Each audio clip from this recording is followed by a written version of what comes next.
America's best days are yet to come. That's because conservatives like you know and live the values our great country was built on. The Heritage Foundation exists to make sure your voice is heard in the D.C. swamp each day, shining the light on a bright future. The Heritage Foundation stands for your values and won't give up the fight because they know you never will. Paid for by the Heritage Foundation. He's here. He's here.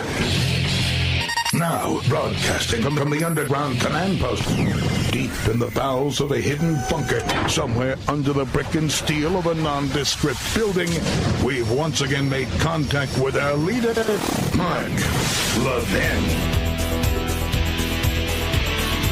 This is the best of the Mark Levin Show. Happy New Year. Let's see what was sent to me here on True Social from the president because of ISIS' vicious killing of brave American patriots in Syria, whose beautiful souls I welcomed home to American soil earlier this week in a very dignified ceremony. I'm hereby announcing that the United States is inflicting very serious retaliation, just as I promised, on the murderers, terrorists, and the responsible. We are striking very strongly against ISIS strongholds in Syria, a place soaked in blood, which has many problems, but one that has a bright future if ISIS can be eradicated. The government of Syria, led by a man who's working very hard to bring greatness back to Syria, and is fully in support. All terrorists who are evil enough to attack Americans are hereby warned. You will be hit harder than you have ever been hit before if you in any way attack or threaten the USA, President Trump. And that's the way you deal with terrorists. That's the way you deal with them. That's the way Israel deals with them. That's the way you have to deal with them. So I would just point that out, you know. When Israel's going after terrorists, Hamas terrorists, they haven't stopped being terrorists, by the way. The fact that they're brutalizing Palestinians and executing them and it gets almost no attention is revealing of something. But that's how you deal with terrorists. And so, it's not breaking a ceasefire when you deal with terrorists, and it's certainly not breaking anything else. They need to be eliminated. And I got to say this, for all the talk about Ukraine is losing, Ukraine this, Ukraine that, Ukraine is fighting. They are fighters. I mean, Russia's paying a very, very heavy price. Ukraine, of course, but Russia was supposed to be able to mop them up, right? Emily Crane, New York Post, Ukraine drones blow up Russian oil tanker in unprecedented special operation, dramatic video. It is dramatic, isn't it, Mr. Producer? It is a massive, massive explosion. The out-of-area operation marks the first time Kiev was struck in neutral waters. Excuse me, cholera. Until now, Ukraine security services only claim responsibility for drone attacks in the Black Sea. Well, what are they supposed to do? They need to go on the offensive. That's exactly what they're doing. The Kendale vessel, which was empty at the time, is said to have suffered critical damage. Ukraine insisted the strike posed no threat to the environment, claiming the vessel wasn't carrying cargo at the time. The tanker had unloaded oil at the Indian port of Sika earlier this month and was en route back when the strike was carried out, according to officials. Yeah, they blew this thing really sky high, this Russian tanker, and I don't know what Putin expects.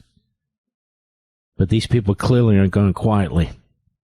They clearly have no intention of going quietly. They claim they're not going to go quietly, and they shouldn't. I'm all for Ukraine. I'm on Team Ukraine. Yes, I am. Muslim Bondi Beach hero who disarmed a terrorist branded a traitor in Arab media for saving Jewish lives. Well, of course. Of course. The heroic Syrian-Austrian man who disarmed one of the terrorists firing at a crowd of Hanukkah revelers in Australia's Bondi Beach has been slammed as a traitor by many Palestinian commentators for saving Jewish lives. There must never be, there can never be, there will never be a so-called Palestinian state. After the West Bank-based, a.k.a. Judea and Samaria-based Ramallah news outlets shared a story about the life-saving actions taken by Ahmad al-Ahmad, 43. Many of the outlet's readers trashed the Muslim hero and prayed that he would not recover from his serious injuries, according to Palestinian Media Watch. Now, see, this is the thing. This is why I talk over and over again about the Islamists who murder non-conforming, non-fundamentalist Muslims. Murder them, slaughter them. Because this is what they think, this is who they are. His heroism served as a feel-good story for most of the world. And it goes on, but we don't need to read that because you already know what he did. And he's going to receive, and this is a good thing, let's see here, he's going to receive a $1.6 million check donated by 43,000 supporters. Let's see, he's been given a check for actually $2.5 million, modestly asking if he was actually worthy of the support from tens of thousands of strangers. He was given the oversized check in Australian dollars, equivalent to about 165 million American dollars. It's very, very impressive, this man. Very, very impressive. And, of course, the Islamists hate him. If the Islamists had their way, they'd kill him. That would be, among others, Palestinians. And one of the ISIS-inspired terrorists, Rashid Akram, 50, was shot dead by police, and we know about that. Yeah, everybody saw this man. He was absolutely fantastic. And, you know, this is why when you look at what took place on that subway in New York, a man stepping in and trying to help people and save people, and he wound up Penny, who was a fantastic hero, and the person he subdued wound up dying, and then they try to charge him. It was outrageous. We want men and women who will stand up, especially men, to protect their fellow man, that is, their fellow citizen, or anybody, for that matter. And that's very important, too. By the way, speaking of important, I've got 2 important Life, Liberty, and Levin shows this weekend. But I'm very focused now on my opening statement on Sunday. I taped the opening statement on Sunday. I taped it Thursday morning. And let me just give you a little insight into this. Early in American history, before America was a country of United States, Christians and Jews lived together and worked together. Not that there was an overwhelming number of Jews, but there were Jews. And they shared a value system. They shared a belief system. And when the Revolutionary War began, there was a man by the name of Solomon. And I want to tell you about this man and his impact on the Revolutionary War. And I want to get into this a little bit more with you, because as Christians, you should be very proud. As Jews, you should be very proud. And moreover, as Americans, you should be very proud of how this nation was founded under Judeo-Christian belief system and by Jews and Christians. But there's no question about it. This nation, essentially, was founded by Christians. A Christian nation relying on Judeo-Christian principles and also relying on Jews for assistance at key times who were very patriotic as well. And we should be celebrating these things. We should be teaching these things. So we'll be right back. Mark Levin.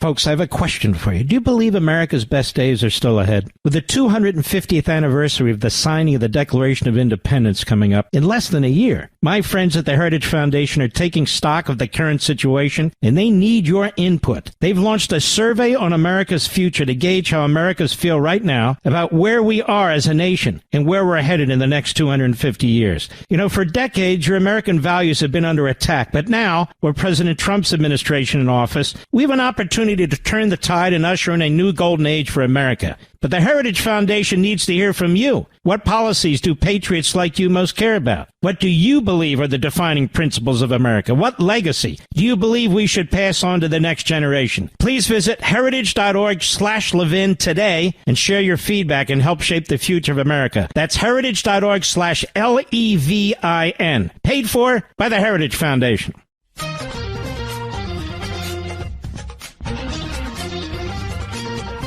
This is Mark Levin wishing you a happy new year. Now back to the best of me.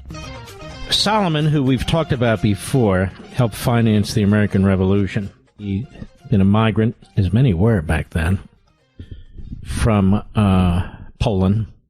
He immediately joined the Revolutionary War. He'd been captured multiple times by the British and served in these prison boats that were horrendous. And that's one of the reasons he died when he was a young man, 44 years old. That said, he not only raised funds, he gave many of his resources to the Revolutionary War. He died penniless because the government never paid him back, and he also provided finances to help some of the greatest founders of the time, Madison and others, and they didn't have the funds to pay him back. He died a pauper, a hero who was known at the time but is not known today. And history ought to be taught. But I just want to make it clear, Washington, Adams, Jefferson, Madison, among many others, but those are four big men involved in this nation's founding. They were all very, very familiar and versed in what was called the Hebrew Bible. They studied it, they knew it backwards and forwards, and it influenced their views, whether it was the Declaration or the Constitution. Obviously, Jefferson wasn't there, but he supported it, and had a major impact. How do we know? Because they said so.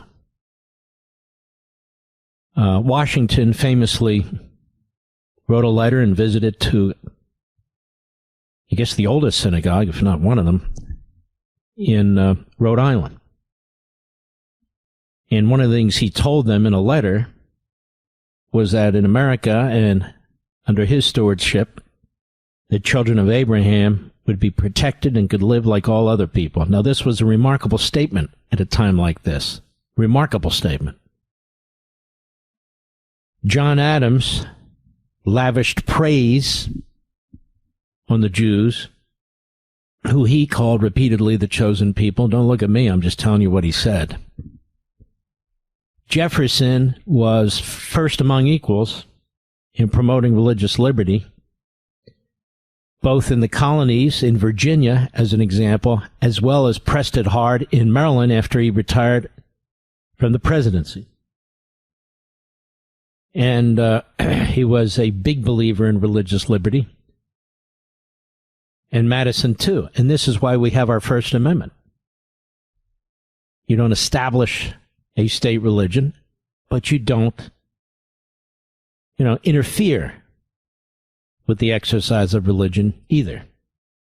And that's what these men believe. Now, at the Constitutional Convention, all the delegates were Christian. Different denominations, for sure. All of them were Christian. At the Second Continental Congress, where the Declaration of Independence was voted on and was written and voted on, all the delegates were Christian.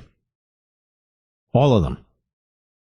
Now, it is said, correctly, that Jefferson and Franklin were deists, but they were Christians. A deist simply means, it can mean many things, but it is a general matter. It means that they weren't exactly sure what God's role was in individual affairs and so forth, but that there was in fact a God who did in fact have an enormous impact on humanity. So this nation was founded by Christians. There is simply no debate. And it's a very, very good thing that it was. Because Christianity, both during the pre-revolutionary and revolutionary period and constitutional period and today, is a beneficent faith. It is a tolerant faith. It is a humane faith. And that's why minorities in America are able to live freely, religious minorities. And I've told you this before. God bless the Christians. God bless the Christians. And I say this as a Jew. I also know that our declaration, the expressions in our declaration, the references to God, divine providence, and so forth, come from the combination of the Judeo-Christian belief system and values. That Christianity was heavily influenced by Judaism, and who knew it? Washington, Adams, Jefferson, Madison, and most of the others. So when you hear people today like Tucker Carlson and others trying to bifurcate the two, this is a new attack, not just on Jews, but on Christians. And if you listen to some of the great pastors of our day now, like John Hagee and many, many other, Pastor Evans and so forth, but there are others, many others, they repudiate what Carlson says as blasphemy. Blasphemy. And they're right. And I want to continue on this for a little bit, given the fact that it's Hanukkah and Christmas is next week. We'll be right back.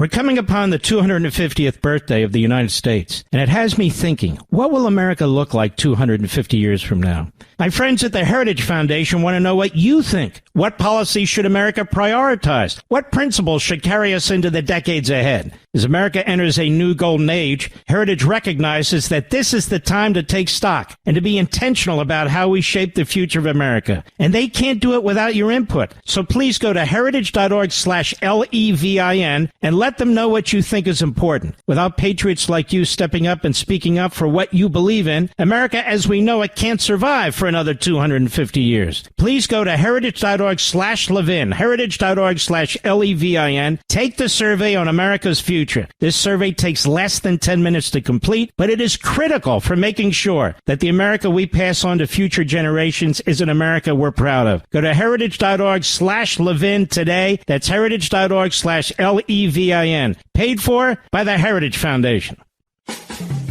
You're listening to the Best of the Mark Levin Show. Happy New Year.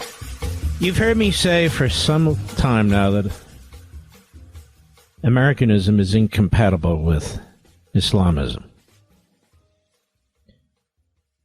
And many people have cited Charlie Kirk for that. We've been talking about that a long time. Charlie was a big fan of this show.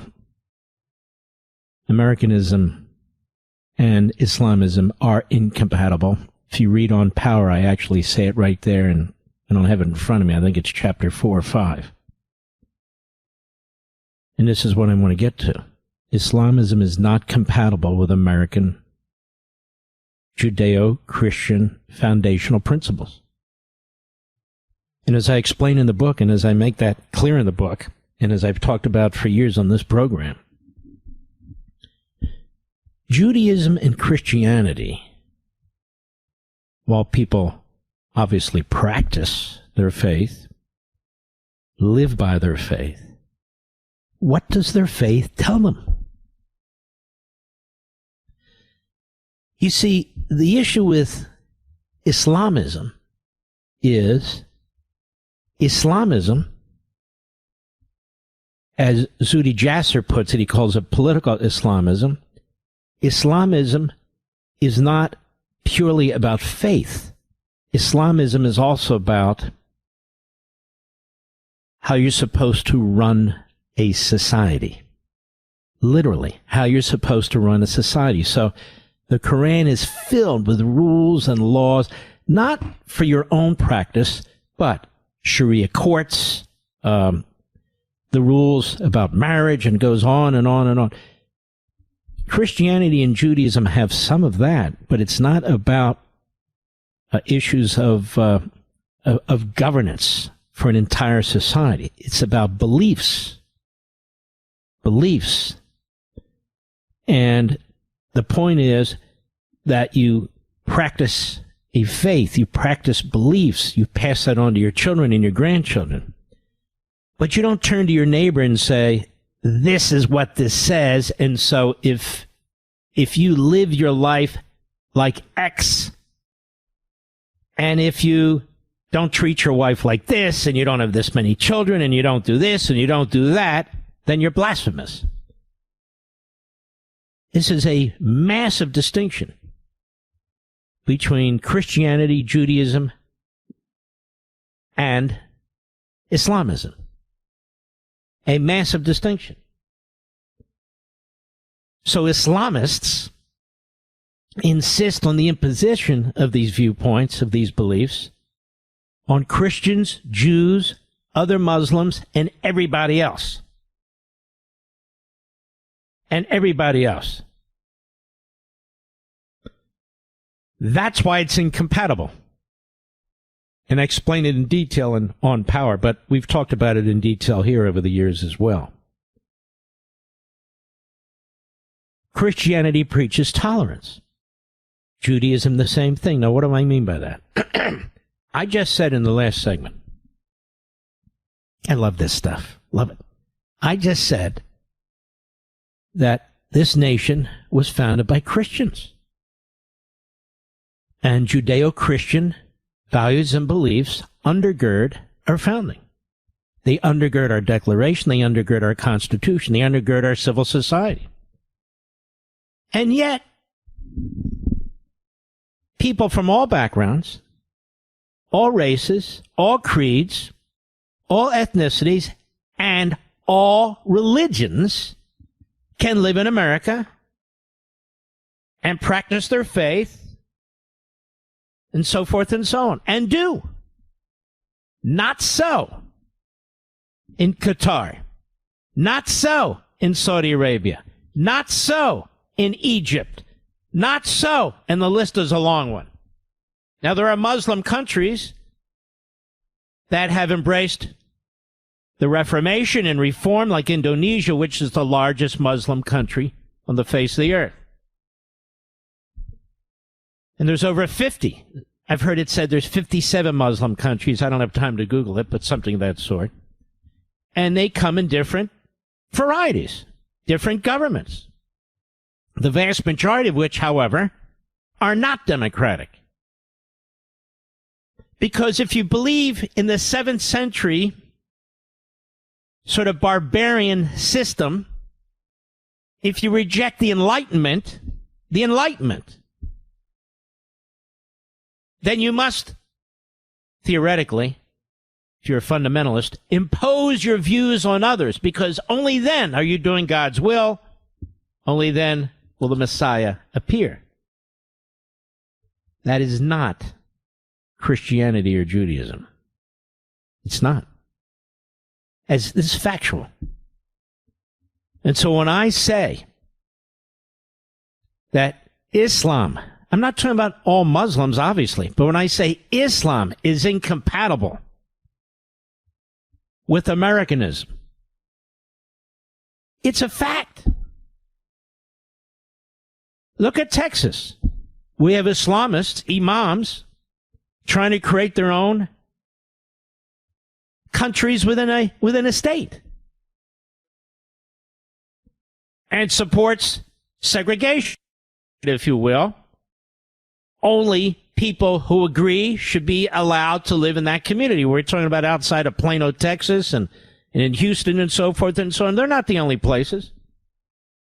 Dearbornistan is heading in that direction in a very fast and significant way. In a very fast and significant way.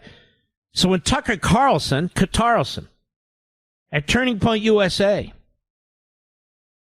says, I'm a Christian, and then proceeds to smear Christians and then proceeds to candy coat Islamism, he should be totally and completely rejected. And as much as he says there is no such thing as Judeo-Christian values, which of course is lunacy, he's an ignoramus. But that aside, he's striking at the heart of our republic. That is, against it. Against it. You see, you can't just attack Jewish values without attacking Christian values, and vice versa. And vice versa. And that's why he's an anti-Semite in my view, and he attacks Jews, and he's a Christian basher because he knows that you can't bifurcate Judeo and Christian when we're talking about Judeo-Christian values and beliefs. Obviously, there's different practices, obvious different beliefs in the Messiah. Okay, but that's not what I'm talking about. That's not what I'm talking about. This is why he, and he's not alone, he's attacking now not just Jews, but what he calls Christian Zionists. And there are Christian Zionists. These are Christians who believe in the Holy Land and the Old Testament as well as the New Testament. Christianity, that's your Bible. That's your Bible. Now, I'm not proselytizing. I don't pretend to be a rabbi or a pastor or a priest or what have you, but I know what I'm talking about when it comes to the philosophical and the practical. I really do. This is why Islamists can never be assimilated into the American culture. This is why they never want to be assimilated into the American culture. You see some of these people, these leftists, who embrace them and promote them because their objective is the same. No, not the imposition of Islam on the entire population. No, the destruction of the West, the destruction of America, the Constitution, and the Republican system. In this, there's overlay. In this, there's camaraderie. There's collusion. And they'll figure out how to work it all out at the end if they succeed, which they won't. But if they succeed, but that's beside the point. So 7th century barbarianism or barbarism is incompatible with a civil society. This is why I have been leading the charge condemning Qatar. This is why I have been leading the charge telling you it's incompatible. This is why I have been leading the charge to explain the fusion of Marxism and Islamism would be the destruction of America. And when I was talking about this, nobody was talking about it, and people were afraid to talk about it. They were scared to death. This is how, Mr. and Mrs. America, this is how I approach what I do. That is, to tell you what I know to be true. And let the chips fall where they may. And not tell you once, but tell you a lot. In order to push this into the mainstream, in order to push this into our culture so people understand what we're confronting. This is why in May and June, when I decided to take on Tucker Carlson and Steve Bannon and others, names I can't even remember, I was told you might not want to do that. These are very powerful people. I said, they're not powerful, they're bullies. They've got very niche audiences. They're bullies. And they're destroying our youth. They're brainwashing our youth. They're destroying MAGA. They're destroying the Republican Party, which is the only party that stands in front of the Democrat Party. They are constantly stabbing the president in the back. They are anti-Semites. They are Christian bashers. Somebody's got to stand up to them.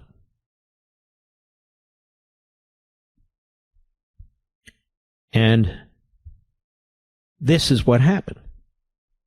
And this is why it had to happen. I could be wrong, but I'm very excited, at least from my perspective, that so many people now feel very comfortable in taking these people on. Not enough. Everybody should. We have top-level Republicans who sit silently or coddle these people. That cannot be tolerated. Some of them expect to be president or vice president or senator or congressman. No. If you don't have the guts, the moral clarity to stand up to people who are literally attacking our foundational principles that make this country great, then you're not a leader. And God knows you shouldn't be in that position. And there are people who can be leaders and should be in that position. I hope this makes sense. I'll be right back. Mark Levin.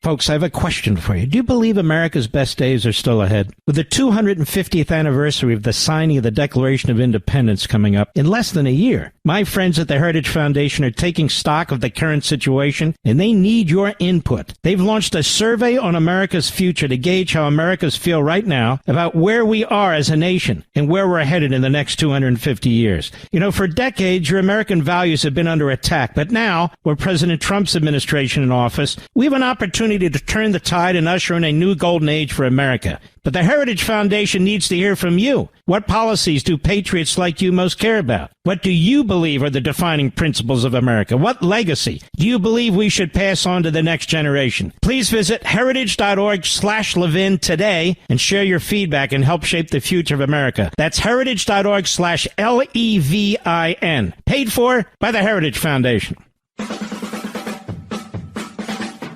This is Mark Levin wishing you a Happy New Year. Now back to the best of me. I thought it important as a general matter, but also given the season, to get into this a little bit. And next time I'm going to get into another aspect of this. And that aspect is going to be,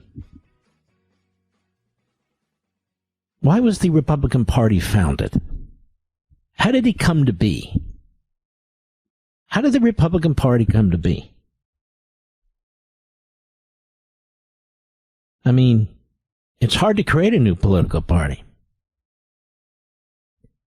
And who are we as Republicans? What is our history? What is our ancestral foundation, if you will? And so, this hour I've talked about the founding period, Judeo-Christian belief system, and how did that manifest itself in the 1850s and beyond? This is very, very important because we need to understand who we are, how we came to be, why we are as we are. Because otherwise, the Svengalis, the frauds, the reprobates are going to tear this country apart. Because they're making statements that are untrue. They're promoting ideas that are perverse. It's not who we are. And so, as an example, to be an anti-Semite is to attack the Judeo-Christian foundations of the nation. And this is why I've said, how many years? That if you hate America, you hate Israel, and if you hate Israel, you hate America. I'm not talking about every policy. That is not the point. And the debate isn't over every policy. The debate over is whether or not the Jews have a right to survive and to exist in their ancient homeland. The founders would say, why is that even a debate? But again, keep in mind, when you attack Jews, the anti-Semitism, you're attacking the Judeo-Christian belief system. You're attacking Americanism. That is exactly what you're doing. Now, I know the bigots and the Jew haters will say, see that? See that? See what? That's our history. That book on your night table, that Bible, that's the history of mankind, right there. I didn't make it up. I will continue as we go into the new year and the remaining 4 years I have on radio. I will continue to do what I've done this year and every other year. You've got to be willing to learn your history. You've got to be willing to promote your history. And most of all, you've got to be willing to defend your history. If you abandon your history, you wind up with sickening arguments about how the Third Reich is misunderstood, how Hitler really wasn't the bad guy, it was Churchill. And that we were fighting on the wrong side, that Hitler was actually a good Christian man, and that it's not possible that he slaughtered all those people, including the Jews. It's not possible. These liars, these bigots, they're relying on ignorance. And I'm relying on you, Mr. and Mrs. America, your intelligence, your patriotism, and that you'll pass on what we discuss to your children and grandchildren. Big hour next. We'll be right back.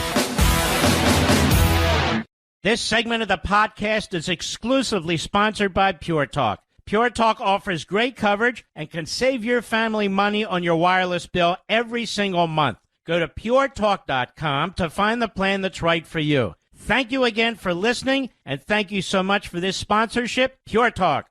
He's here. He's here. Now, broadcasting from the underground command post, deep in the bowels of a hidden bunker, somewhere under the brick and steel of a nondescript building, we've once again made contact with our leader, Mark Levin. This is the best of the Mark Levin Show. Happy New Year. I'm very, very saddened that Elise Stefanik has decided not to run in the Republican primary for governor of New York. I haven't spoken to her. I felt she was the best chance for the Republicans to take the governorship and, try to neutralize Mondami and really rebuild at the state level the Republican Party, because she's a very charismatic, intelligent, not just a force in New York, but nationwide. Then this guy in Long Island, he decided to run, executive director, I guess he is. What is he? An executive. And what's his name? Blakeman. I met him in passing. He's kind of a rhino. He's had people contact me to put him on radio. I'm not putting him on radio. He should not have jumped into this race. And Elise Stefanik in her statement said, look, I'm a mother. I don't mind spending time running against, Democrats in a general election, but to spend so much time away from my family to run in a Republican primary just doesn't make sense. And she's right. And I was hoping President Trump would endorse her right out of the box. He said he likes both candidates, but she's clearly the most conservative, the most effective, the most well-known, and she has the best shot. And this other guy, I really don't want his people bothering me. There are other hosts that they can talk to. I know Sid likes him and so forth, but other people can. I'm not interested. And we'll leave it at that. All right, now I want to get into the Republican Party. We spent the first hour talking about our founding. Again, very truncated, but that's the nature of the beast here. Very, very truncated. Your country, your history, why it's so fantastic. Why the Judeo-Christian values are so fantastic. Why they create a civil society where all people can live in tranquility and unity and peace while holding their own beliefs, yet assimilating into the culture. It's an experiment like no other on the face of the earth. And there are people here trying to destroy it. Okay, I'm not going to repeat what I said the first hour. Now this hour, your Republican Party. There's been a lot said about the Republican Party, especially by Democrats, leftists, phony historians, and so forth. They've tried to smear the Republican Party, slime the Republican Party, because they want power, or they're radical leftists, or whatever the reason. First of all, let's start at the beginning, in 1854. What happened in 1854? What happened? Congress passed something called the Kansas-Nebraska Act. I'm doing this by memory, but I think I know what I'm doing here. And so what that meant is the people in the new territories would decide if they wanted slavery or not. They would vote. Congress would no longer determine it. Now, what that meant was the Missouri Compromise, for all intents and purposes, no longer existed. And the Missouri Compromise provided geographic limitations on the spread of slavery into new territories. And so the concern was that the Kansas-Nebraska Act of 1854 would allow slavery to expand where previously it couldn't. And there were riots over this, there was bloodshed over this, and so forth and so on. Now,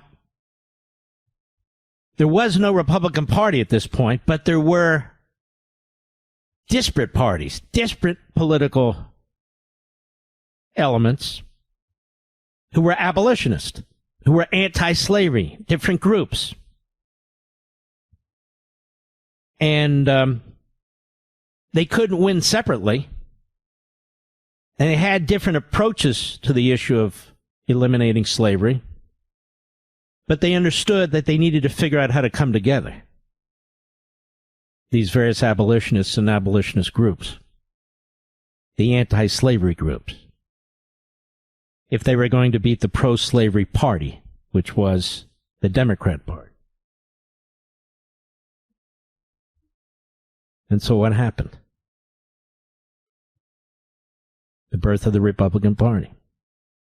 It came out of the Kansas-Nebraska Act. And the birth of the Republican Party, what happened is the opponents of this Kansas-Nebraska Act, they met in Ripon, Wisconsin. And this is where it's believed generally the Republican Party was born. And it was a meeting held by several Whigs because the Whig Party was dying, the Free Soilers, certain Democrats, and they met in Ripon, 1854. Now, that meeting was called by Major Alvin E. Bovee. Now, he was, and I remember this guy, studying this guy, a prominent Whig. And a few years earlier, he met Horace Greeley, a famous publisher, who was an abolitionist.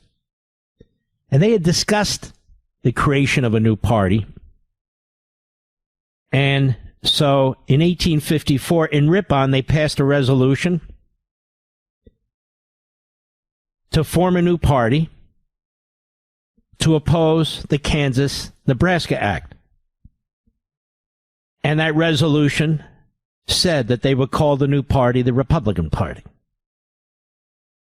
And that's what happened. And on March 20, 1854, or thereabouts, the exact date can't be known, the Republican Party was formed. Some have said it was July 6th, 1854. It doesn't really matter. Now, this new Republican Party held its first formal convention in Jackson, Mississippi. Held outdoors. I would argue that's probably the formal birthplace of the Republican Party. And so these coalitions came together. And in 1855, the Republicans were actually making some progress in the states like Massachusetts. Massachusetts, they actually elected the Speaker of the House. Excuse me. Yeah. Yeah, that's right. Now, this wasn't an immediate success. Obviously, it takes time, and it did take time. Now, the problem the Republicans had was there were still people committed to the Whig Party and so forth and so on, and they weren't prepared to move to the new party, but slowly but surely they did. They won a big victory in Ohio. They gained the support of some of the party bosses, the Whig Party bosses. They gained the support of a senator whose name you may have heard of, William Seward. The former Whigs in New York joined the Republican Party. They abandoned the Whig Party. And their strength was growing. There was a small movement of anti-slavery Democrats. They became Republicans. And they all united to try and stop the spread of slavery in the territories. They had a convention in 1856. And they nominated a guy for president. You may have heard of him, John Fremont. This John Fremont was a very famous explorer. He was opposed to slavery. He won the Republican nomination. They were able to pull together support from some of the holdout Whigs and some of the so-called holdout know-nothings. And what happened was in 1856, Fremont was running against James Buchanan. He was the Democrat. He, by the way, the worst president in American history, he and Biden. He was running against him primarily, and Fillmore, but I don't need to get into him. And it was really pretty stunning. Here is this new party with their first nominee, John Fremont. And what happens? Buchanan gets 1.8 million votes. Fremont gets 1.3 million votes. Buchanan gets, now I'm looking this up, 174 electoral college votes. Fremont gets 114. That was considered really a massive showing for the Republicans because it's a brand new party. At that point, the South knew they had something to fear. The Democrats, pro-slavery Southerners, not all of them were pro-slavery, by the way. They knew that they had a problem with this Republican Party. And so the party grew rapidly between 1856 and 1860. In fact, so rapidly that it won the House of Representatives. Almost all the Whigs and the know-nothings came over to the Republican Party. And then what was happening is some of these party bosses were moving over to the Republican Party. Some of the party leaders of these other parties were moving over to the Republican Party. It was sort of a juggernaut. A juggernaut. Now, they did embrace the most radical of the abolitionists, but it was an abolitionist party. And so, what happens? The country becomes more sectionalized, comes to a head.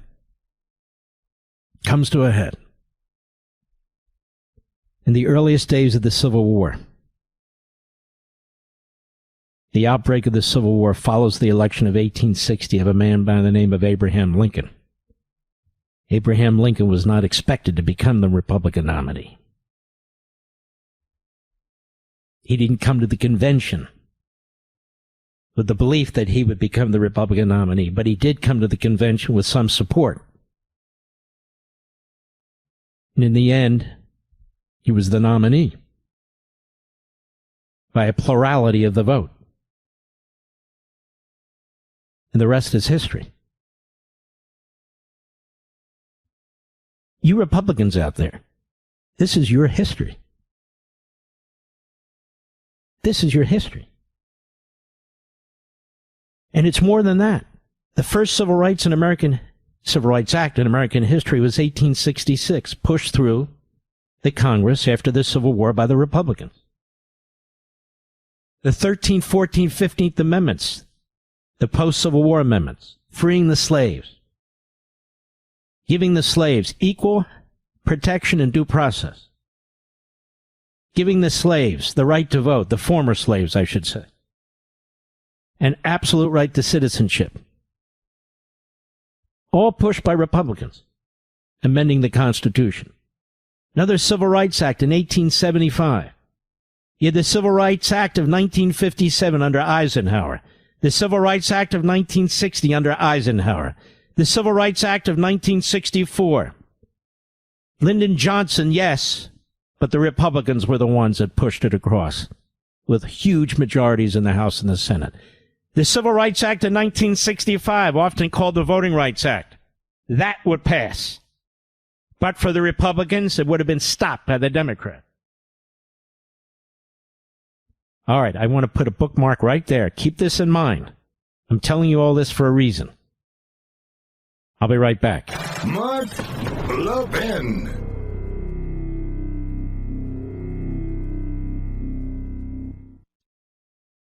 As a consumer, you can carry the success or failure of businesses in the palm of your hand. Their success can depend on your decision to spend money with them or their competitor. Well, my friends at Pure Talk would like to say thank you from the bottom of their hearts for choosing Pure Talk for your wireless needs. Because of you, they've had a record-breaking year. Because of your generosity through their Roundup for Charity program, they've been able to donate over $500,000 to America's Warrior Partnership, who stands on the front lines of helping to prevent veteran suicide. Your patronage has allowed Pure Talk to donate 1,000 hand-sewed Made in America flags to your fellow veterans. And when you choose Pure Talk as your wireless provider, you help Pure Talk support American jobs right here in our country. Like I said, as a consumer, you have the power to make or break companies. And with the money the big wireless guys throw around on advertising, you're inundated with offers everywhere you look. So from everyone in the Pure Talk family, thank you for your trust, and God bless you. You're listening to the Best of the Mark Levin Show. Happy New Year. America wouldn't be the great land it is without the Republican Party. It would not be. Slavery would have persisted. I don't think forever, but it would have persisted. All these civil rights acts that were passed, that the Democrats take credit for, never would have happened. Never would have happened. See, the party is built on the foundational principles of the country. This is why sometimes I get very furious with individuals in the party who act more like Democrats and Republicans. They should be proud of our founding principles, which I term and have coined the phrase constitutional conservatism over the decades. It's constitutional conservatism. This is who we are. This is what we believe. The country would be a much different place. It'd be an awful place. Be a dark place. Be a lawless place. And so we battle over the airwaves here. We battle. You and me. We take elections seriously. We talk about them. On election night, we're here. You, Mr. and Mrs. America, and me, trying to get out the vote to make sure that we save this grand republic. We want the borders secured. We want assimilation. We want our history taught, our actual history, the good, the bad, and the ugly. We want people in the country who will embrace the country and love our ideals. But again, I have to turn back to one of the great threats, one of the cancers, and that is Tucker Carlson, and he's not the only one. Fuentes, Bannon, others. They talk about destroying the Republican Party. Destroying the Republican Party. not strengthening it, not trying to ensure that its founding principles are actually practiced and instituted, but destroying the Republican Party as they wish to destroy the Judeo-Christian foundational principles that underlay our nation. They wish to destroy the Republican Party. Now, they don't say the Republican establishment. They say the Republican Party. You and I, we've had battles with the Republican establishment for decades. Important battles. We want conservatives to be our nominees. We want conservatives who promote our principles to run in general elections to defeat the Democrats. As Reagan said, not pastel colors, bold colors. And then when you look at how conservatives govern, perfect example, Ron DeSantis. And there are others. Ted Cruz. And there are more, many more. You can see the quality of life. You can see how important it is. Free states still versus dark blue dying states. They want to kill the party of Lincoln, the party of Theodore Roosevelt, the party of Coolidge, the party of Eisenhower, the party of Reagan, and the party of Trump. And replace it with what? More when I return. As a consumer, you can carry the success or failure of businesses in the palm of your hand. Their success can depend on your decision to spend money with them or their competitor. Well, my friends at Pure Talk would like to say thank you from the bottom of their hearts for choosing Pure Talk for your wireless needs. Because of you, they've had a record-breaking year. Because of your generosity through their Roundup for Charity program, they've been able to donate over $500,000 to America's Warrior Partnership, who stands on the front lines of helping to prevent veteran suicide. Your patronage has allowed Pure Talk to donate 1,000 hand-sewn Made in America flags to your fellow veterans. And when you choose Pure Talk as your wireless provider, you help Pure Talk support American jobs right here in our country. Like I said, as a consumer, you have the power to make or break companies. And with the money the big wireless guys throw around on advertising, you're inundated with offers everywhere you look. So from everyone in the Pure Talk family, thank you for your trust, and God bless you. This is Mark Levin wishing you a happy new year. Now back to the best of me as we gear up for the new year and new radio programs and exciting content. I look very much forward to being with you on all of our wonderful affiliates, wonderful satellite, Sirius XM satellite, all of the other wonderful platforms out there. Very excited. And we'll have some exciting news for you as well. But enjoy the time off, enjoy the holidays with family. That's what this is all about. So this Republican Party, we make the Republican Party what we want it to be. Now you might say, no, we don't. All these decisions in Washington. The Republican Party, like other parties, is a very complex party. It starts at the bottom. Committee men and committee women, precinct workers, ward leaders. You have town, city, county chairmen. They have state conventions and state meetings. I've seen them. I've been to them. Then, of course, as the matter moves to federal elections and policies, the party moves in that direction too. And so you could be a part of it if you wish. You could try and have an impact. We have tremendously patriotic citizens who run for these positions, and they run for these positions as constitutional conservatives. And they can win, and many times they do. But why would we want to destroy the Republican Party and replace it with what? Another one of these fringe parties or another minority party that can't win anything except ensure that the Democrat Party, which is Marxist, Islamist, radical, America-hating, that party controls all levers of power? Because if that party gets in again, and it's able to do so, it's going to destroy the Supreme Court, turning it into a ideological Politburo of their liking. They're going to destroy the Electoral College, so basically 11 of the most populated states, mostly Democrat states, will control the Electoral College. Can you imagine what the border will look like? More influx of illegal aliens? Bigger influx. And if the court doesn't do the right thing on birthright citizenship, country's over. You can see the hordes coming in from all other parts of the world that have no intention of being assimilated into our country. Islamists, other cultures. America can't survive that. If we lose our Judeo-Christian belief and value system, it's over. It's over. If the Republican Party is destroyed, it's over. There's nothing to stand in the way of the Democrat Party. So again, when we have these grifters who self-identify as influencers, and some of them have podcasts, or they're otherwise online, various aspects of social media, who push this stuff about Judaism, about Christianity, about how bad America is, about how good other countries are, how wise Sharia law is, Islamism is,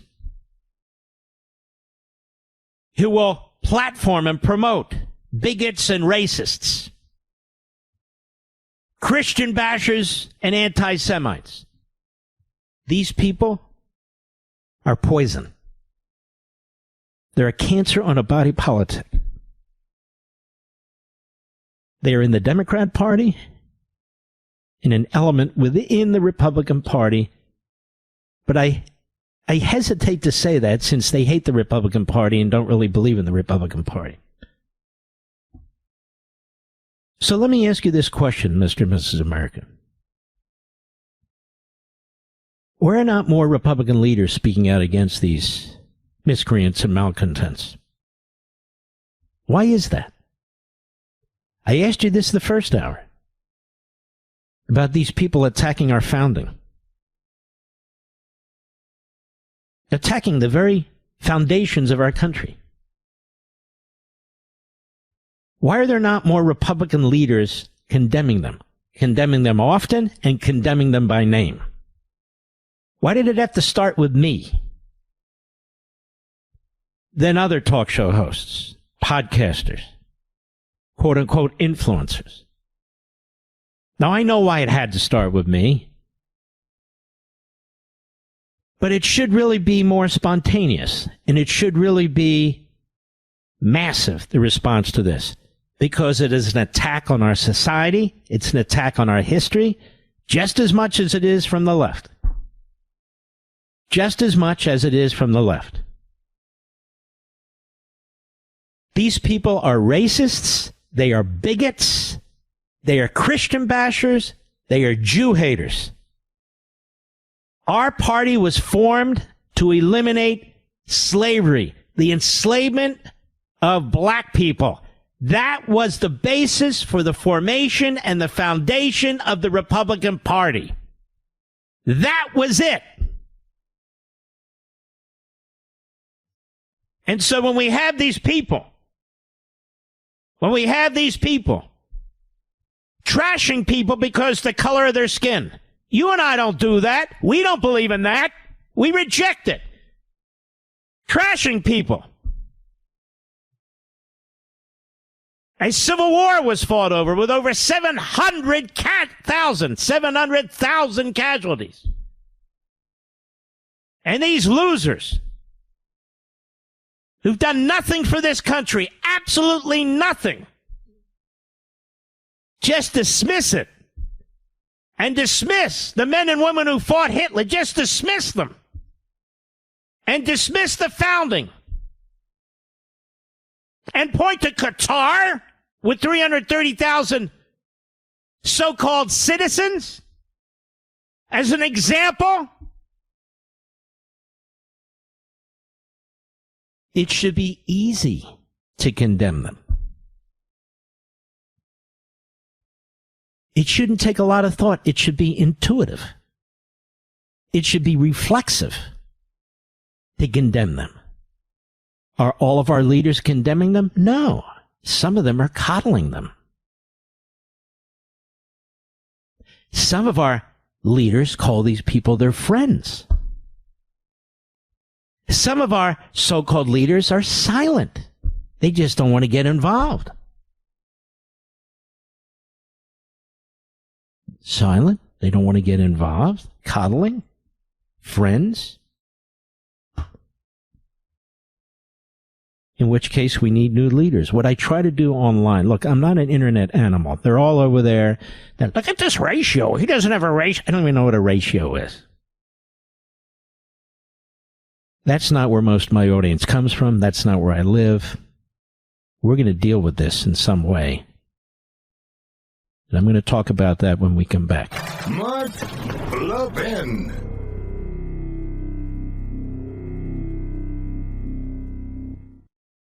As a consumer, you can carry the success or failure of businesses in the palm of your hand. Their success can depend on your decision to spend money with them or their competitor. Well, my friends at Pure Talk would like to say thank you from the bottom of their hearts for choosing Pure Talk for your wireless needs. Because of you, they've had a record-breaking year. Because of your generosity through their Roundup for Charity program, they've been able to donate over $500,000 to America's Warrior Partnership, who stands on the front lines of helping to prevent veteran suicide. Your patronage has allowed Pure Talk to donate 1,000 hand-sewed Made in America flags to your fellow veterans. And when you choose Pure Talk as your wireless provider, you help Pure Talk support American jobs right here in our country. Like I said, as a consumer, you have the power to make or break companies. And with the money the big wireless guys throw around on advertising, you're inundated with offers everywhere you look. So from everyone in the Pure Talk family, thank you for your trust, and God bless you.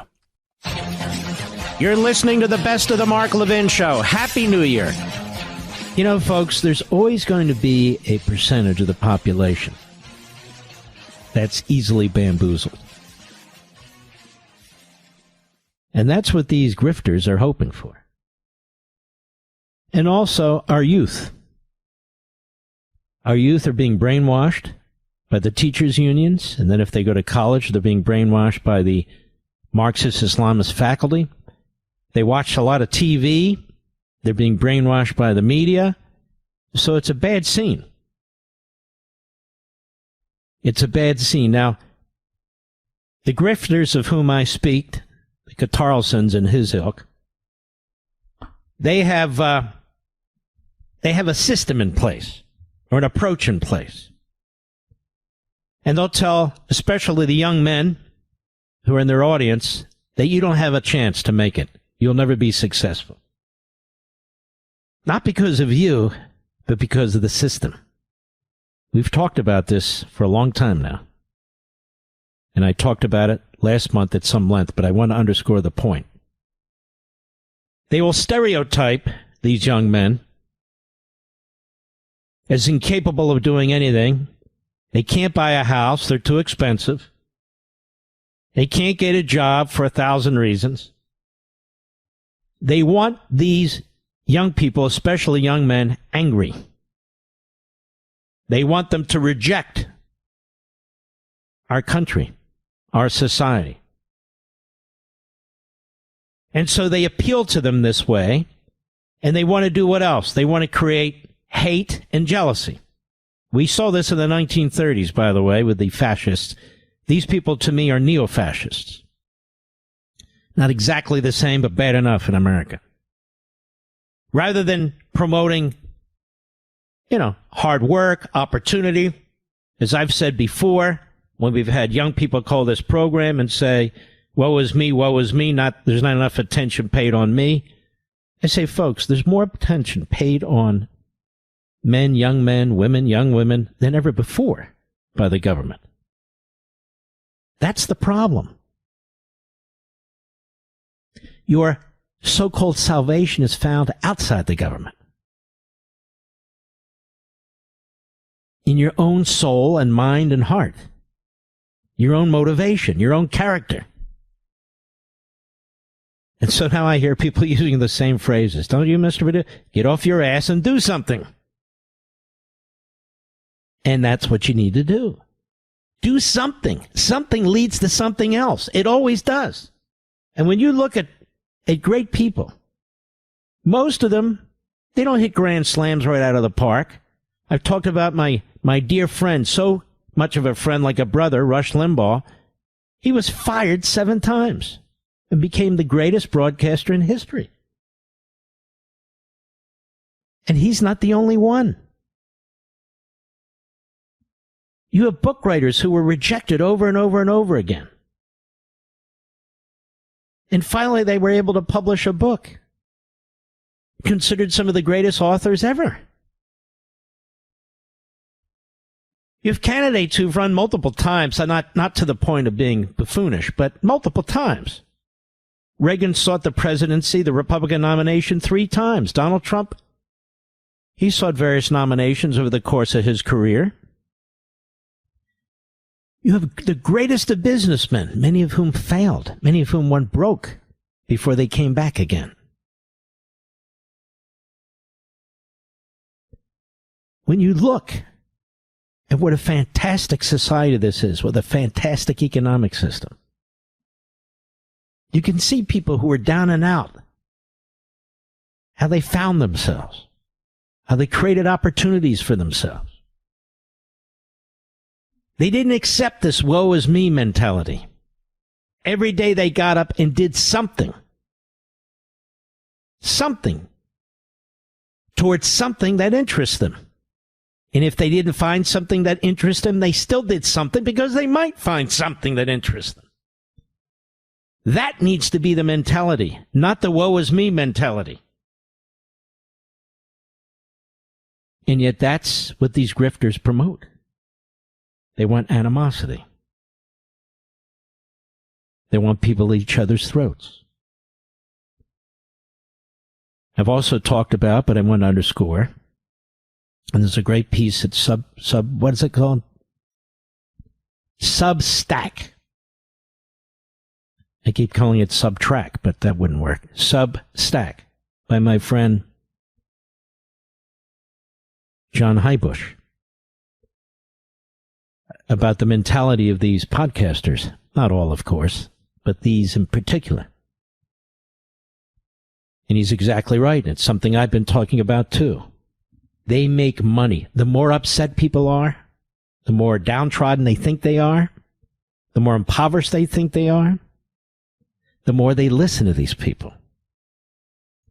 The more they're filled with hate, bigotry, racism, Jew hatred, Christian hatred, and then self-hatred and America hatred, the more these podcasters profit. Literally profit. Again, not all, but you know which ones I'm talking about. I'll be right back.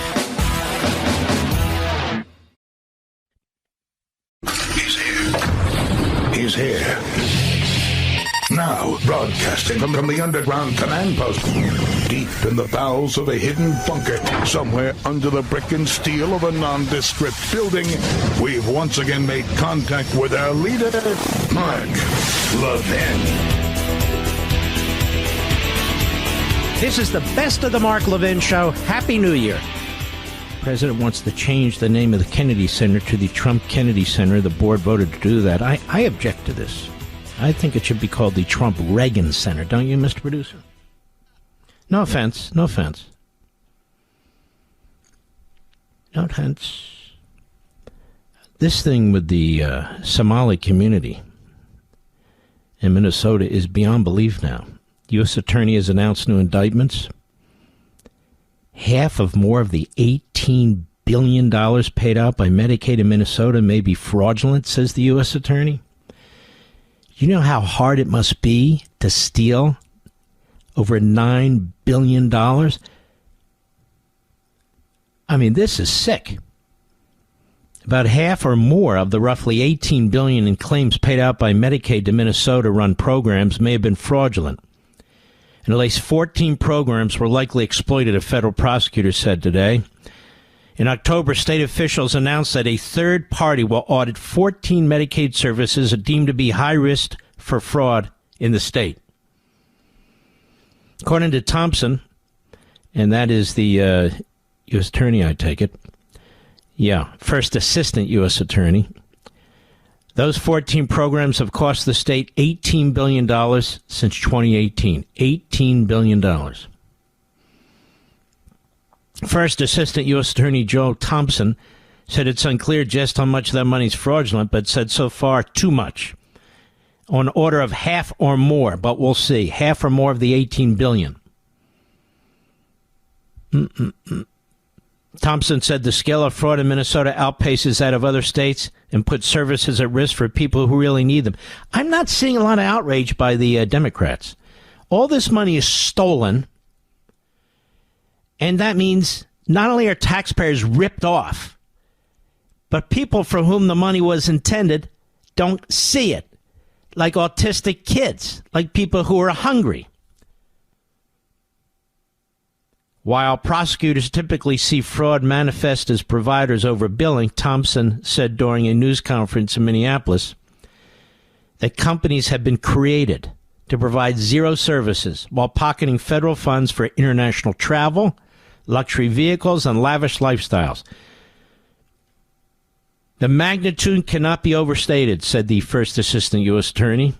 What we see in Minnesota is not a handful of bad actors committing crimes. It's staggering. Industrial scale fraud. Don't you dare criticize the Somali community. Don't you dare. The investigators' new findings may bolster President Trump in his claims that Minnesota is a hub of fraudulent money laundering activity under Governor Tim Walz, the Democrats' vice presidential nominee last year. Trump has capitalized on the fraud, this is them writing, CBS, to target Somali diaspora in Minnesota, calling them garbage and saying he doesn't want immigrants from the East African country in the U.S. Folks, the president puts it that way, but the truth is that used to be our policy. That is, the vetting of people who want to come into the country, they have to be from communities, from provinces, from countries where the people are susceptible to assimilation. The people are self-sufficient.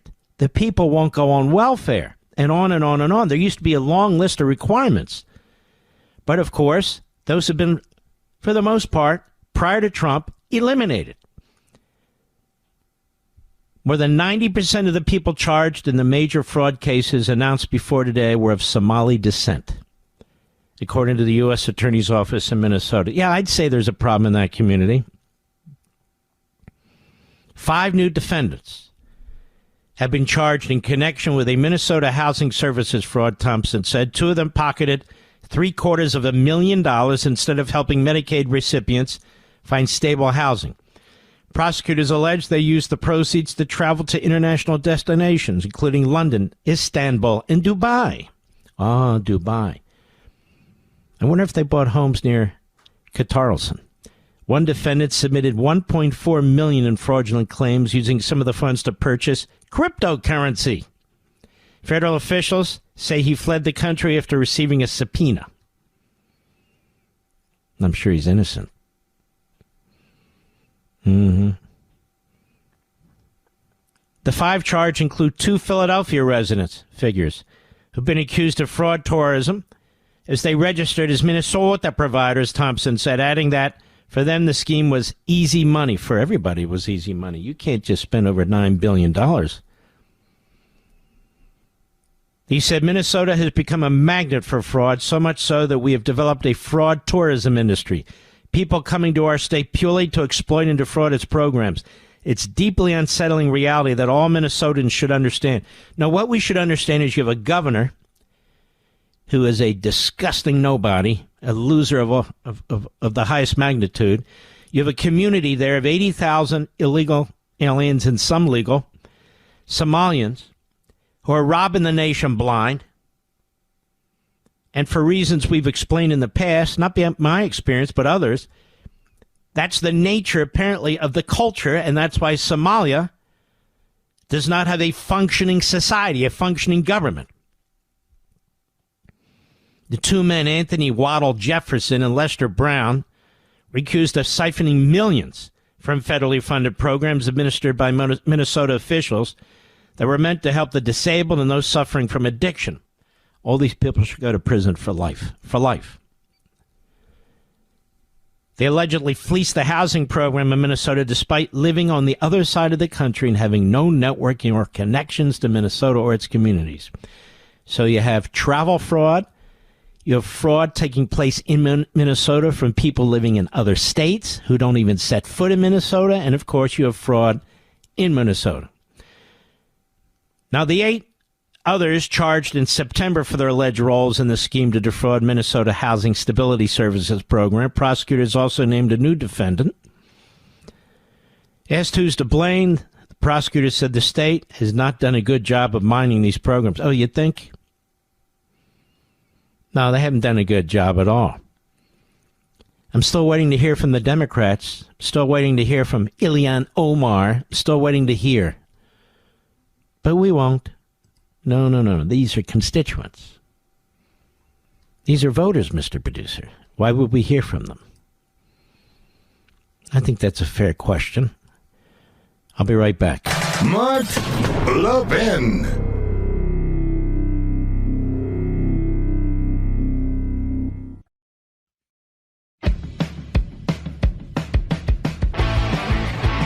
This is Mark Levin wishing you a Happy New Year. Now back to the best of me. You know, there's a lot of talk about how the Republicans are going to be blown out in the midterms, and they might be. It's kind of early to know one way or the other. It's possible. We've talked about that. We've talked about a number of reasons. I think this economy is going to take off next year, first or second quarter, the way it did under Reagan, but we'll see. Trump has done many things. He's put them in place, and it takes time for them to take place, like the tax cuts really haven't kicked in until, next year. But the Democrats have their own problem. Why? Because they're nuts, that's why. Absolutely, totally screwed up. Harry Enton on CNN today, he's their data expert analyst on Democrats polling in the minds of the American people.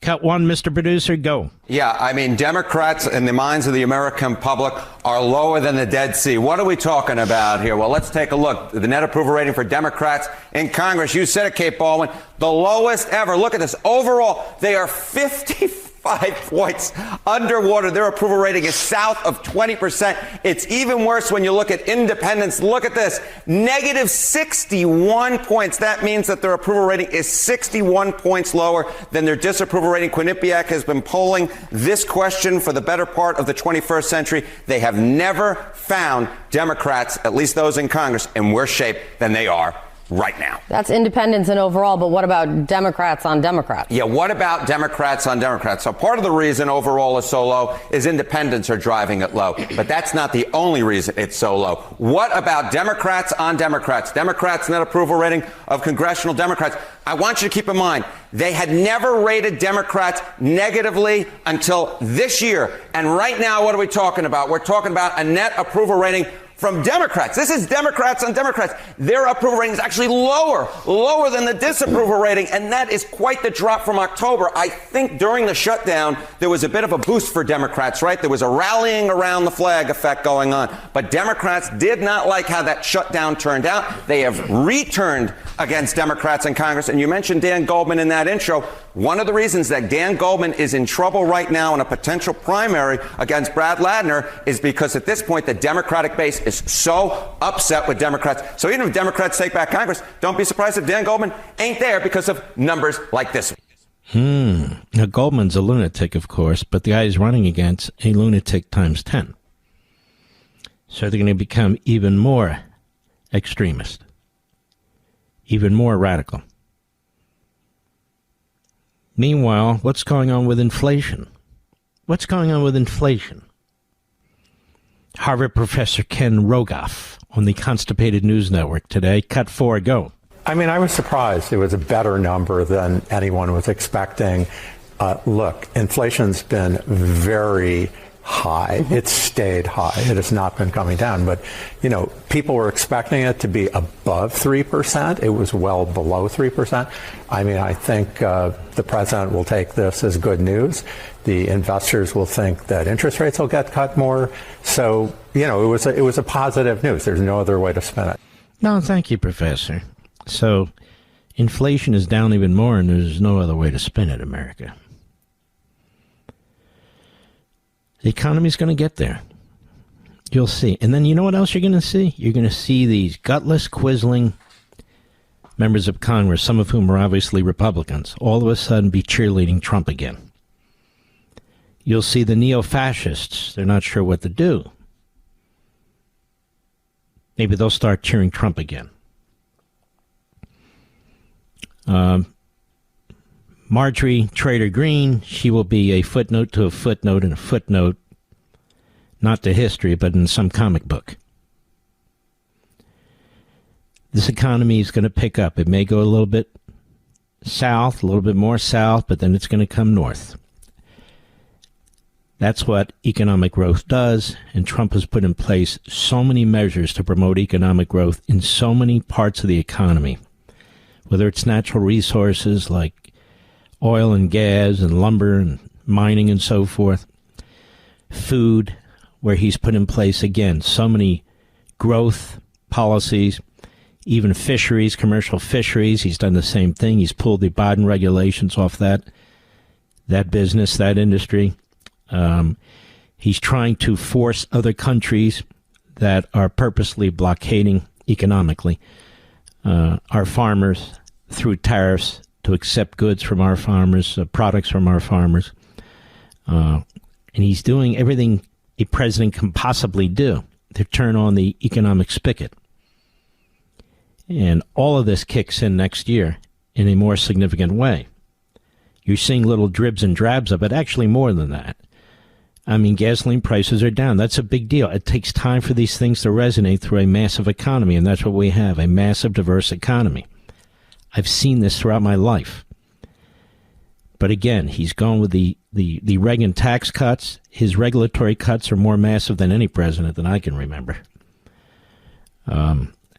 He's ditched this whole climate change BS, and he's done a lot of things that are all pro-growth oriented. And so he's going to get pro-growth. He's going to get it. Let's hope it's in time for the midterms, for sure. Time will tell. Then we have John Berman to Representative Gregory Meeks on CNN today. If the economy's so bad for Trump, why don't voters trust you more? Cut 5, go. 46% say Republicans are better at handling the economy than Democrats. So, if the policies are as bad as you say they are, why is it that voters still say they prefer Republicans on this? Well, I think that if you look at those same numbers, you see that Donald Trump is at an all-time low in regards to the economy. I think that the last poll that I saw a day ago was he's down to 36% on it's bad. The economy. Which if that's true, why don't they trust you more? If it's so bad for him, why don't they trust you more for the economy, you being Democrats? Well, I think that they see who's fighting for health care to try to make sure. All right, slow down. Notice he can't answer it because for him to answer, he would have to condemn their policies. They're not fighting for health care. They're fighting for Obamacare, which is a financial disaster, which is a medical disaster, which is unsustainable. Now imagine this. You have a government-run health care program that's unsustainable and provides poor service. Massive subsidies, and yet your premiums are still going through the roof. Every Democrat in Congress then voted for it. Every Republican in Congress then voted against it. And the Democrat answer is don't reform it, don't change it, subsidize it, and then subsidize it some more. Subsidize a failing government-run... This is why you have what's going on in Minnesota. Massive fraud with the Somalis. And you got massive fraud with the Democrats, period. This is why you have these horrendous, mismanagement of funds and loss of funds.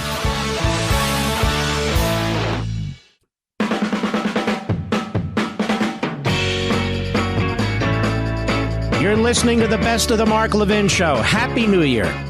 The multicultural terrorist threat inside Europe.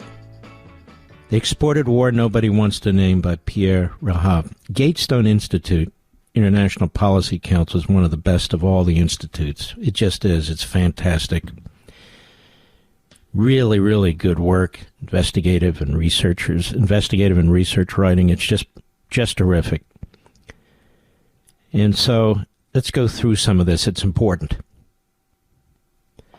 And by the way, Brown University, if they have a press event, we will go there live. They're looking at a possible link between Brown University and the murder of the MIT nuclear expert. And they're 50 miles apart.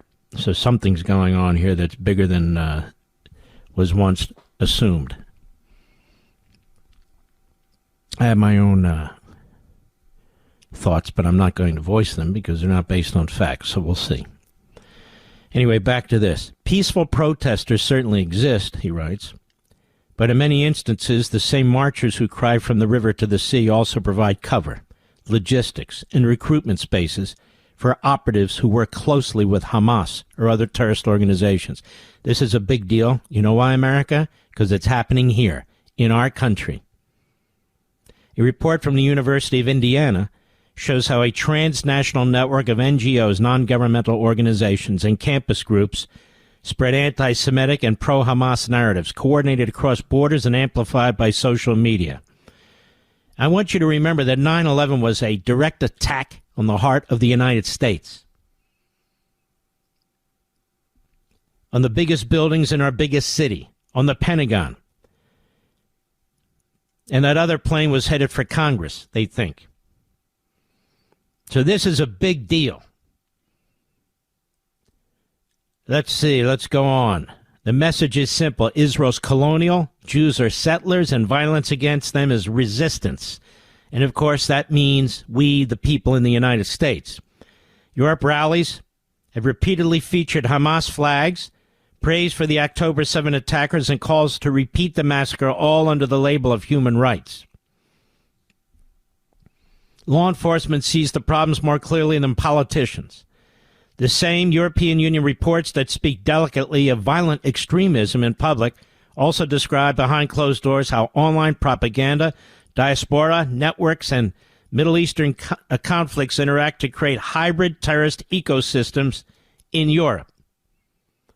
Even so, at the political level, Europe still refuses to name the ideology, that is the ideological enemy, an Islamist project that openly seeks the eradication of Israel, spills over to advocate eliminating the United States and the West. Quote, the one Jewish state is the first to suffer, notes Jerusalem Post reported Liat Collins. But the nearly 50 million Muslim majority countries in the nominally Christian world are all in the line of fire. European governments rush to recognize a Palestinian state even as Hamas thanks them for rewarding its resistance. Quote unquote. This same cognitive dissonance runs through the European Union institutions that condemn terrorism in the abstract while lavishly funding non-governmental organizations that glorify its perpetrators. Europe's retreat in denying intangible threats, staring them in the face, unfortunately, has extremely tangible results. Studies of Hamas funding stress that social and religious front organizations are integral to the movement's terrorist attacks. They launder money, recruit sympathizers, and create safe spaces where support for terrorism can flourish under a humanitarian cover. This is all Qatar. Not by itself, but this is all Qatar does. And so when you have sycophants like Carlson and people like him, and he's not alone. You got Wall Street guys, other businesses. You have athletes and sporting events. You've got entertainers from Hollywood. You have CNN. You've got others in the media. When Germany bans Samadun, or a small local front group, non-governmental organizations and academics denounce the act as repression of civil society. And here, we hear people denounce it as attacking free speech, you know. When Belgium moves against a man praising the October 7 massacre, activist networks cry that solidarity is being criminalized. In this narrative, it's always the state, never the terrorist infrastructure, that is on trial. The war has been exported from Gaza to Europe, has three pillars: money, indoctrination, and operational cells. All three are embedded in structures that call themselves Palestinian Solidarity or human rights organizations. As long as European governments accept this masquerade, the continent will remain both a financial base and potential battlefield for Hamas and its Qatari, Turkish, and Iranian sponsors. What would a serious policy look like? No more American or European funding, period, for organizations that celebrate terrorist martyrs and teach children to hate Jews, hate Christians, or any other racial or religious group. When demonstrators chant globalize the intifada, they're not calling for peace. They're calling for the expansion of a global jihadist war. Terrorism. Finally, Europeans must abandon the illusion that the Palestinian cause, quote unquote, is a harmless protest, disconnected from terrorism. Hamas itself, backed by Qatar, Turkey, and Iran, has explained over and over that Europe is part of their battlefield. The only question is whether European leaders will listen to their own police and intelligence services as Israel's Mossad, or whether they will continue pretending that a war raging against them has no name and does not exist.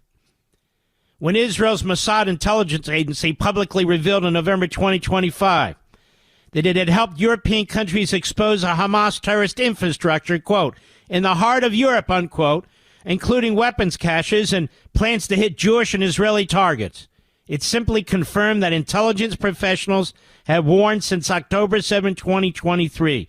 The war in the Gaza Strip is not local. It has been exported operationally to European soil, and I would add to American soil.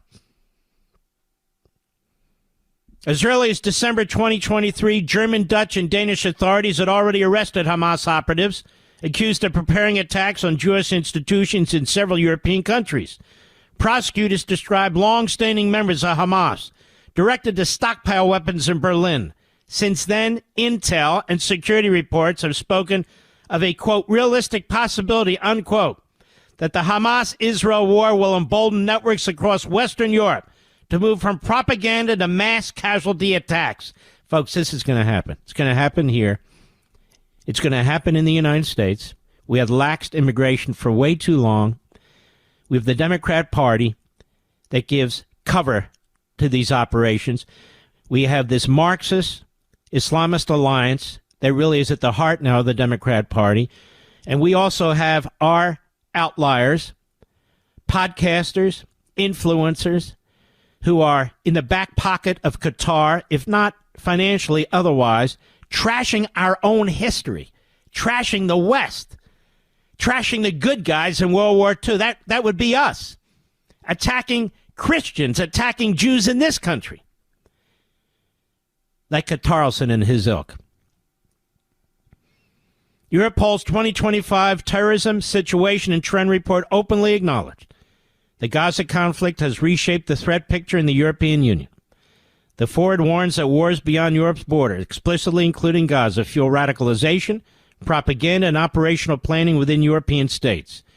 In parallel, news outlets report that since 2023, European authorities have quietly disrupted several plots linked to Hamas, Hezbollah, and Iran. Behind these plots lies an entrenched Hamas infrastructure in Europe that long predates 2023.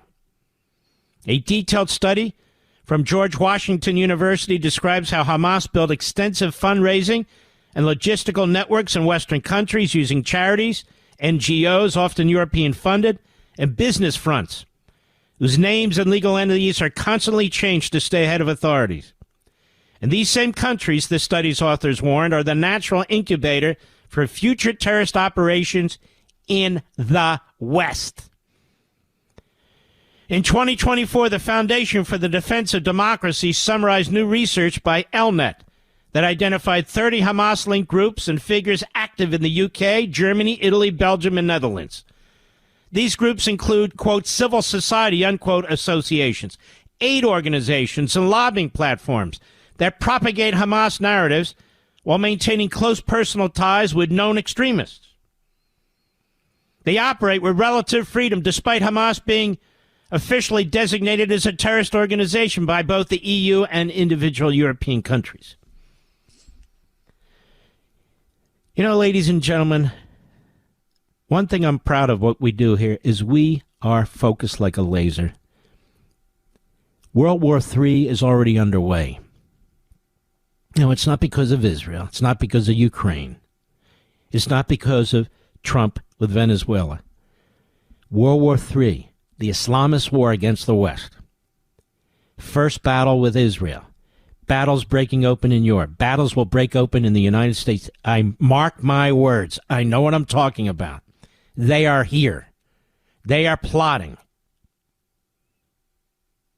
You're in the right place at the right time in American history, and you have been.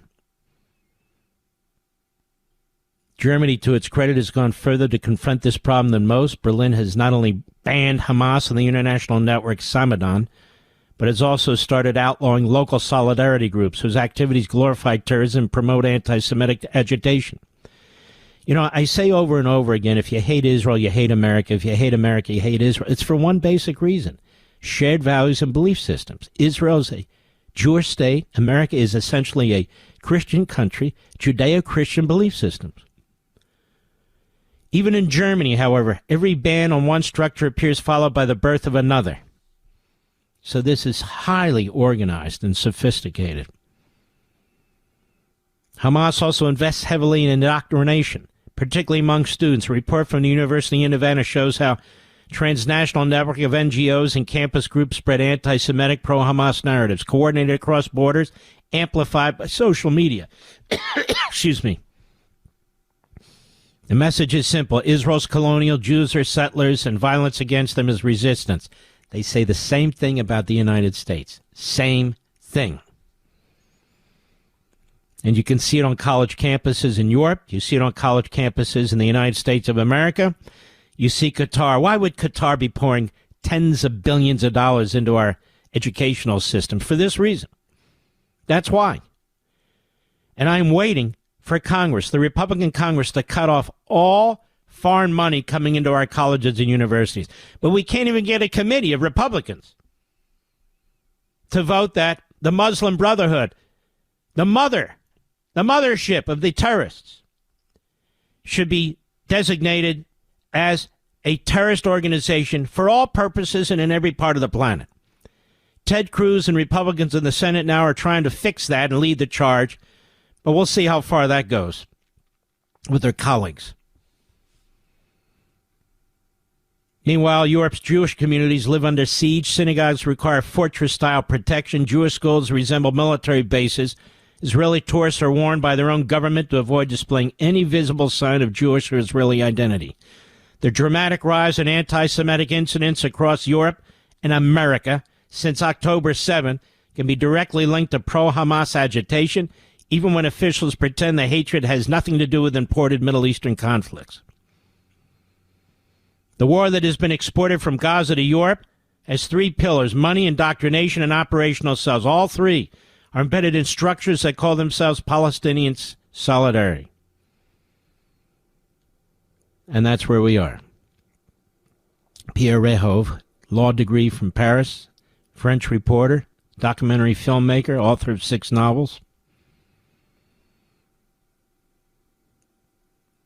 He has produced and directed 17 documentaries, many photographed at high risk in Middle Eastern war zones, focusing on terrorism, media bias, and the persecution of Christians. His latest documentary, Pogroms, highlights the context of Asian Jew hatred within Muslim civilization, is the main force behind the October 7 massacre.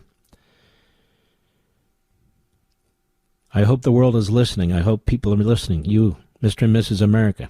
I know what I'm doing. I know why I'm using these sources and conveying this information to you. It is here. It is a threat. It's going to hit us. And it's going to be horrific. We'll be right back. Mark Levin.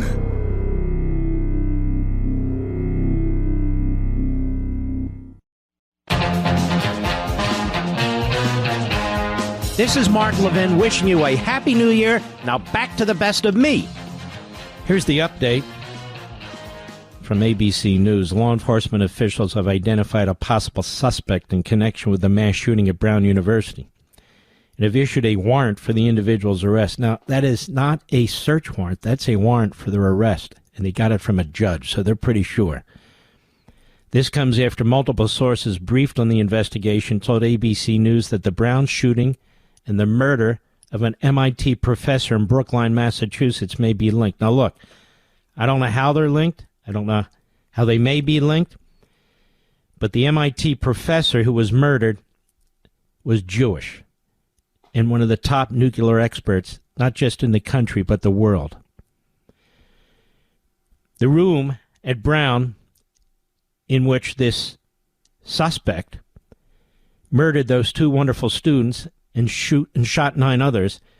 First of all, one of those students, a young lady, was the vice president of the college Republicans. But the professor on campus is well known. She's Jewish, and she's taught a class in Israel as well. And she teaches Middle Eastern policy.